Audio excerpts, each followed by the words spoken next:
Pulled open, the graveyard clock. They call it the graveyard shift for a reason. There's something about those hours, when the clock crawls past midnight and the rest of the world has gone quiet, that feels wrong. Like you've slipped into a version of reality you were never supposed to see. During the day, your job feels normal. Fluorescent lights, vending machine hums, stale coffee keeping you upright. But once the sun's gone and the building empties, the silence takes on a weight of its own.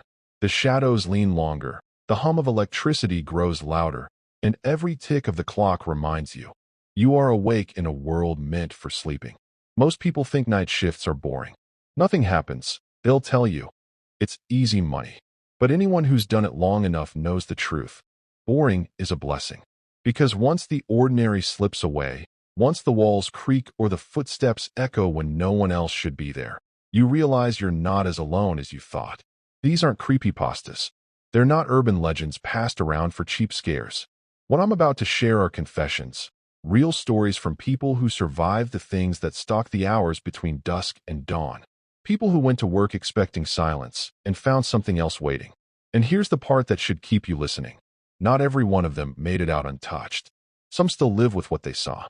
One of these 4 stories, specifically the last one, is the reason I can't sleep past 3 a.m. anymore. I hear that clock strike and feel it all over again. The cold, the dread, the sense that something is standing just out of sight, watching. So turn off the lights, settle in, and remember, boring is safe. Silence is safe. Because the moment the night shift breaks that silence, you'll wish for boredom again. Here are 4 disturbing true stories from people who worked the night shift and barely made it out. Story 1. The warehouse footsteps. People think warehouses are dull.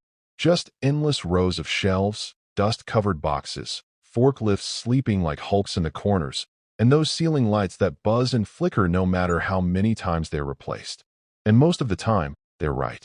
When I took the night shift job at a shipping warehouse, I expected monotony. Push a pallet here, scan a barcode there, drown in the white noise of humming lights and the occasional beep of the scanner. But that monotony is deceptive. It's like the walls and the floors wait until you've been lulled into thinking you're alone, and then they remind you you're not. It was a Tuesday night, maybe close to 2 a.m. I remember because I was dragging myself through the last row, stacking boxes that seemed heavier than usual. The fluorescent lights above flickered, as if they were struggling to keep themselves awake too. The only other soul in the building was the security guard, a guy named Tom, stationed in the front office with his feet on the desk and an old radio tuned low to some talk station. He didn't like to walk the aisles. Too damn quiet, he once told me. Creeps me out. I laughed at the time, but I don't anymore. The first sign was small, something I almost brushed off. I set my wrench down on a crate to scan a label, turned my back for maybe 10 seconds, and when I reached for it again, it was gone. I thought I'd dropped it, but no, it was lying neatly on the ground 6 feet away, as if someone had placed it there. I chalked it up to my own exhaustion, picked it up, and carried on. Then came the footsteps. At first, I thought it was just the echo of my own boots on the concrete. But the sound didn't match. I'd take 3 steps forward and hear 2 behind me. Stopped walking, and the echo kept going, as though whoever, or whatever, was following me hadn't noticed I'd stopped. I froze in the middle of the aisle, heart beating so hard it drowned out the hum of the lights. "Hello," I called, my voice too loud in the cavernous space. "Tom? That you?" Silence. I grabbed my walkie-talkie. "Hey, you walking the aisles?" Static. Then Tom's bored voice crackled through. "Nope. Haven't left the office." "What?" My skin prickled. "I thought I heard someone back here." "You didn't," he replied flatly. "Nobody's in there but you." I didn't answer, because I knew what I'd heard. The footsteps returned about 15 minutes later. This time, they didn't trail me, they paced. Back and forth, slow and deliberate, somewhere in the shadows between the shelves. I pressed my back to a stack of boxes, straining to hear. And then, clear as day, a box 3 shelves down shifted, scraping the metal rack with a shriek. I wasn't imagining it. "Seriously, Tom," I hissed into the walkie. "There's somebody in here." A pause, then his irritated sigh. "I'll check the cameras." The cameras? Of course. The warehouse had grainy CCTV covering every aisle. I waited, gripping my wrench like a weapon, as static filled the line. Then Tom's voice, uneasy now. "I don't see anybody." "You're alone." But I wasn't. The pacing grew louder, closer. My instincts screamed to run, but my legs wouldn't obey. I peeked around the shelf, and for a split second, I swear I saw something. Just the edge of a figure, tall and too thin, moving smoothly between the shadows. Not walking, gliding. I stumbled back, breath caught in my throat. The air smelled strange then, metallic and sharp, like rust or old blood. And I remembered something Tom had told me on my first night. Something I'd laughed off. This place used to be a factory back in the 40s. A lot of accidents. A lot of deaths. They say some of those poor bastards never clocked out. I wanted to believe it was just a story, but the pacing behind me made that impossible. I bolted down the aisle, boxes blurring on either side. The footsteps followed, growing faster, heavier, though they never quite matched my rhythm. I burst into the main loading bay, gasping. Tom was already there, red-faced and annoyed. "You're white as a sheet," he said. "What the hell happened? Didn't you hear it? Didn't you see it?" I demanded. He shook his head. "Cameras don't lie. You were the only one in there." I wanted to argue, but then I heard it, just faintly, echoing from the dark aisle behind me. A single step. Heavy. Waiting. I turned, and that's when I saw it. At the far end of the aisle stood a figure, motionless, watching me. Its proportions were wrong. The arms too long, the head tilted unnaturally, like a mannequin bent out of shape. The fluorescent lights above flickered violently, plunging the aisle into stuttering shadows. And then, just as quickly as it appeared, it was gone. The silence afterward was worse than the sound. Tom swore under his breath and pulled me out of the bay, locking the doors behind us. "Forget it," he said, though his voice wasn't steady. "Best thing you can do. Just forget it." But I couldn't. I can't. Because I know what I saw. And I know the sound of those footsteps wasn't in my head. This wasn't the only case where someone heard footsteps in a place they shouldn't have. Another story would prove much worse. If warehouses echo with ghosts, then hospitals breathe with them. Story 2. The hospital elevator. Hospitals are supposed to be safe, clinical, bright. Even in the middle of the night, when most of the patients are asleep and the halls go eerily quiet, you expect the antiseptic smell and the fluorescent glare to keep the shadows at bay. That's what I told myself the first few months of working night shifts as a nurse in the ER. But the truth? Hospitals are the perfect place for ghosts. Life and death pass through those walls every single day, and at night, it's like the veil gets thinner. It was after 1 a.m., one of those strange in-between hours where the ER has settled but never truly sleeps. The chaos of the evening rush had died down. Only the soft beeping of monitors and the occasional rattle of a gurney will broke the silence. I was charting notes when I heard it, ding. The elevator doors at the far end of the hall slid open. Empty. No one inside. That wasn't unusual by itself. Sometimes staff pressed the wrong button, or a janitor forgot to close a panel. But the elevator just sat there, doors open, waiting, as though inviting me in. Eventually it closed, and I shrugged it off. 10 minutes later, ding. Same elevator. Same emptiness. And that's when I noticed the panel above the door. It was stopping at floor 7. My stomach dropped. Because floor 7 had been closed for years. There'd been a fire long before I worked there, an oxygen tank explosion in the burn ward. Entire floor gutted. Patients and staff didn't make it out. The wing was sealed, condemned, never rebuilt. Nobody went up there. Not anymore. I tried to laugh it off when I mentioned it to one of the residents. "Elevator keeps calling itself to 7. I said. His face went pale. "Don't joke about that," he muttered, turning away. By the third time it happened that night, I asked Tomas, one of the orderlies, if he'd noticed. He just shook his head. "Forget it," he said. "That elevator's been broken for years. We get calls to 7 sometimes. Nobody rides it. Nobody answers. But someone, or something, wanted me to. It went on for weeks. Always on my shift. Always that same metallic ding echoing down the hall, the panel flashing 7. The doors opening to nothing but the humming fluorescent light. Sometimes I'd catch a faint smell of smoke drifting out. Not cigarette smoke. Not something burning in the cafeteria. It smelled like old fire, sharp and sour, trapped in the walls. The more it happened, the harder it was to focus on my work. I'd be talking to a patient, and in the corner of my eye I see the elevator opening again. Empty. Waiting. One night, exhaustion got the better of me. The ding rang out, and something inside me just snapped. I pushed my chart aside and marched down the hall. The door slid open with that same mechanical sigh. The panel glowed red, Floor 7. And this time, I stepped inside. The ride up was silent, but it felt wrong. The usual hum of the elevator's machinery was muted, muffled like I was moving through water. My reflection in the brushed steel walls looked warped, stretched. When the doors opened, my stomach lurched. The hallway was lit, but barely. The lights flickered, buzzing weakly as though starved for power. The smell hit me first: smoke, char, melted plastic. The walls were blackened, paint peeling, ceiling tiles sagging. It should have been condemned, left in ruins. But it wasn't empty. There were beds, row after row of hospital beds. And patients. I froze as my eyes adjusted. Shapes lying under thin sheets, their faces pale and bandaged. Some turned their heads slowly to look at me, hollow eyes staring from behind gauze. The sound of labored breathing filled the corridor. Machines beeped softly in the shadows, though none of them were plugged in. I stumbled back, blinked. The beds were gone. The hallway was empty, charred, broken, silent. I ran. The elevator doors took forever to close, like the machine itself didn't want to let me leave. When I finally stumbled back into the ER, my colleagues stared at me. "You look like hell," Tomas muttered. I wanted to tell them what I'd seen, but the words caught in my throat. Who would believe me? The next day, curiosity got the better of me. I asked the security office if they could pull the camera footage from the elevators. The guard gave me a strange look, but humored me. We fast-forwarded through the tape until we reached that moment. And there I was, stepping into the elevator alone.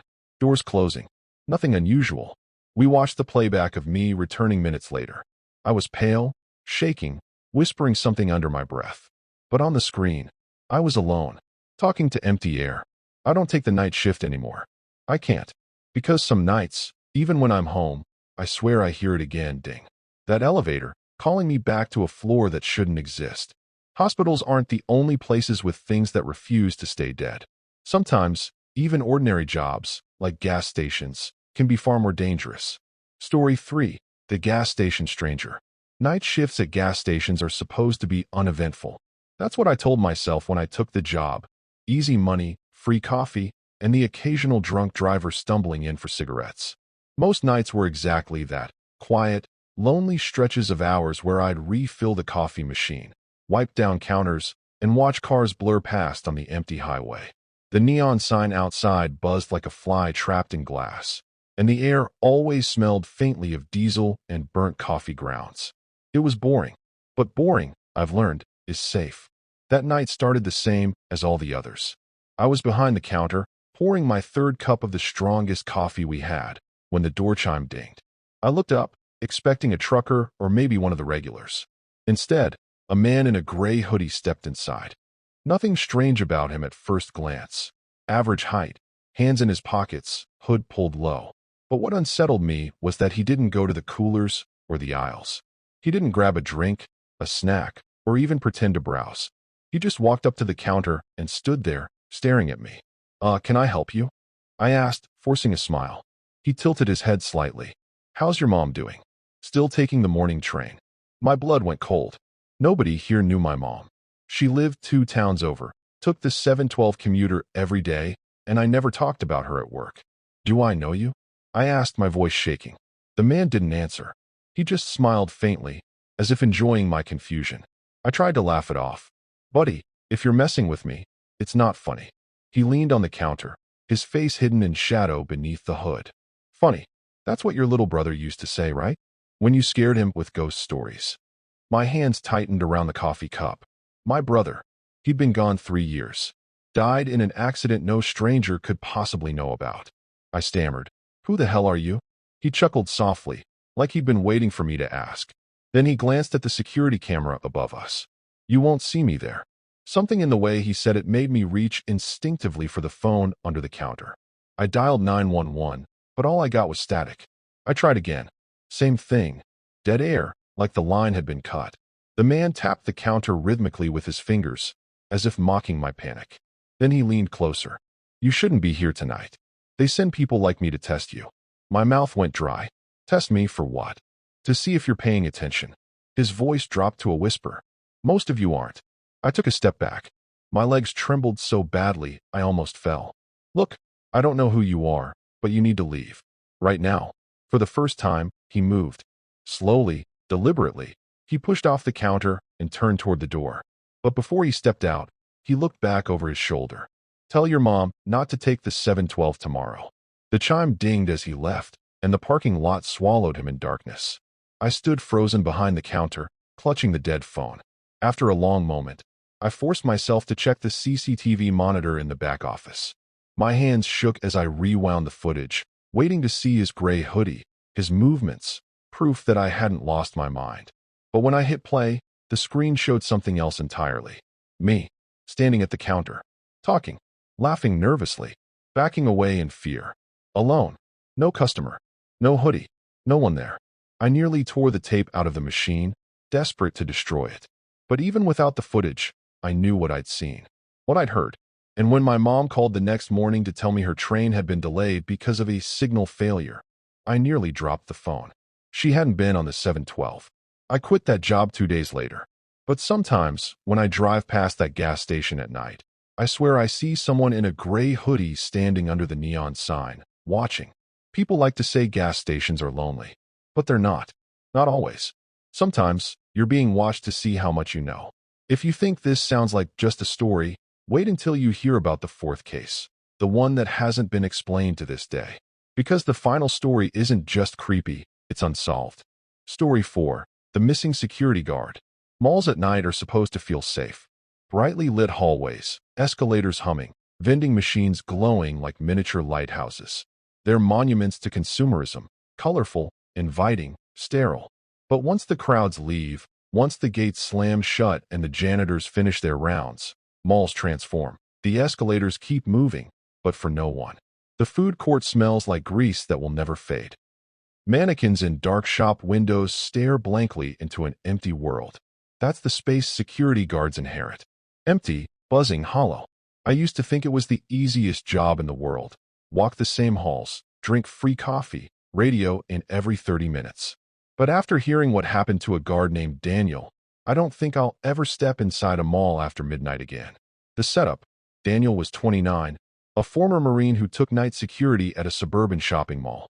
From all accounts, he was steady, disciplined, and not the type to scare easily.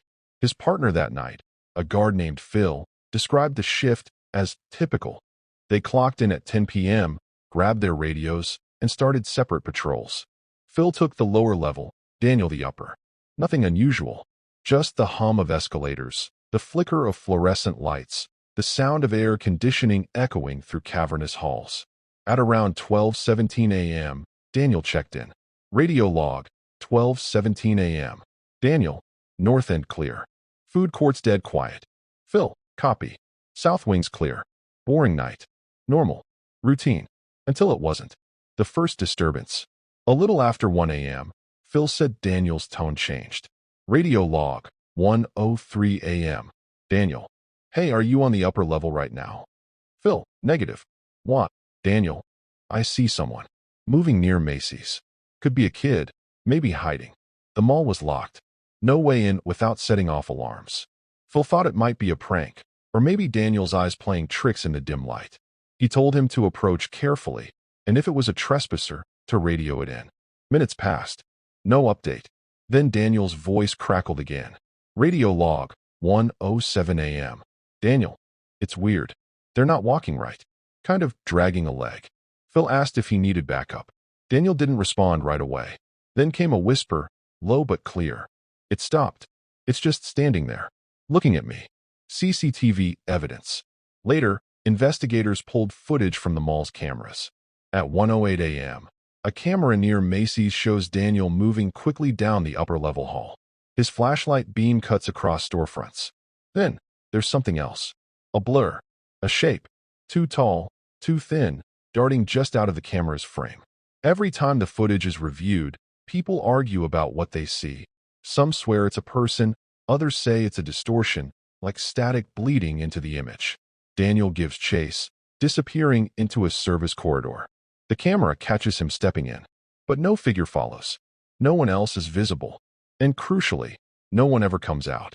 The last transmission. Phil was panicking by now, radioing Daniel nonstop. Finally, Daniel answered.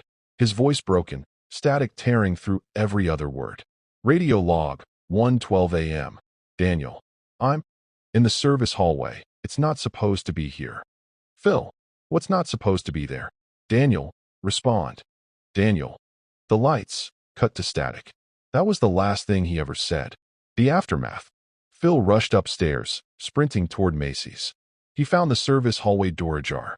Inside, silence, stretching into darkness. No Daniel. No footprints. All they recovered was his flashlight, lying in the middle of the hallway, beam flickering until the batteries died. Police combed the mall, every store, every corner. No forced entry. No signs of struggle. Daniel's radio was never found. The official report listed misconduct, suggesting Daniel walked off the job. But those who knew him, especially Phil, never believed it. Daniel wasn't the type to abandon post, let alone vanish without a trace. What the public never saw were the tapes. The security office had copies, and those who claimed to watch them said something strange. In one version, Daniel chases a hooded figure. In another, there's no one at all, just Daniel sprinting into the corridor, alone. And in one copy that supposedly circulated online, Daniel stops suddenly, turns to face the camera, and mouths something, 3 syllables, before the tape cuts to static. No one agrees on what he says. Some hear, "Help me." Others insist it's, "Don't look." And then there are the claims that each time you play the footage, the details change. Like the tape is alive, rewriting itself. The legend. Phil quit 2 weeks later. He said the sound of radios crackling made him nauseous. As for Daniel, his family held a memorial, but no body was ever recovered. Officially, he's listed as missing. Unofficially, among mall employees, his story is whispered as a warning. Never chase what you see after midnight. Because sometimes, malls aren't empty. They're waiting. Some claim the footage still exists online, buried deep, on forums or hidden servers. But those who've seen it say the same thing. The more you watch, the harder it is to stop. And eventually, you'll notice a figure on the edge of the frame, standing closer each time. If you stumble across it, maybe don't hit play. And those are 4 disturbing true night shift stories. Stories of footsteps, elevators, strangers, and vanishing guards. But if you ask me, I don't think I'll ever work a night shift again. The night shift has a way of convincing you it's harmless. Bright lights, vending machines, locked doors. Places built for safety and routine. Warehouses that hum with forklifts. Hospitals that promise healing. Gas stations glowing like beacons. Malls packed with reminders of normal life. But in the shadows between those things, in the silence when the rest of the world is asleep, something else waits. Something that doesn't care if you're armed with radios, cameras, or company policy. Think about it. For people, for different jobs, none of them out chasing thrills or looking for danger. Just showing up to earn a paycheck, to grind through another quiet night. And still, each one of them brushed against something they weren't supposed to. A man who swore footsteps followed him in an empty warehouse. A nurse who watched elevators call her to a floor that should have stayed buried. A clerk who realized a stranger knew far too much about his life. And a guard who vanished into a corridor, leaving only a flashlight behind. Maybe they were hallucinations. Maybe fatigue makes the brain misfire.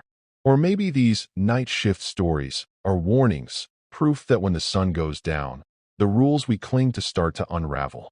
And that's the part that chills me the most. They all swore they weren't alone. If you've ever worked a night shift, you know exactly what I mean. The air feels thicker, every creak or flicker makes you jump, and your body keeps whispering, "You shouldn't be awake right now." Maybe that's all it is. Our instincts warning us that humans aren't meant to linger in the hours where predators roam. Or maybe something else lingers too. What do you think these people saw? Were they ghosts, echoes of tragedies bound to certain places? Were they demons, feeding off the exhaustion and fear of night workers? Or, worse, were they something we don't even have a name for yet? I'll let you decide. Share your theories.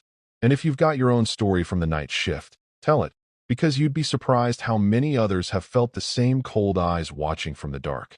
There's one last thought I can't shake. Every one of these stories had something in common. None of the witnesses were looking for trouble. They didn't poke around abandoned houses. They didn't summon anything. They didn't break rules. They were just doing their jobs. Which means, if it happened to them, it could happen to any of us. So, the next time you find yourself working late, alone in a store, a hospital, an office, a gas station, remember these 4 people. Remember the footsteps, the elevator, the stranger, the missing guard. And most importantly, if you ever take a night shift, don't forget to look behind you.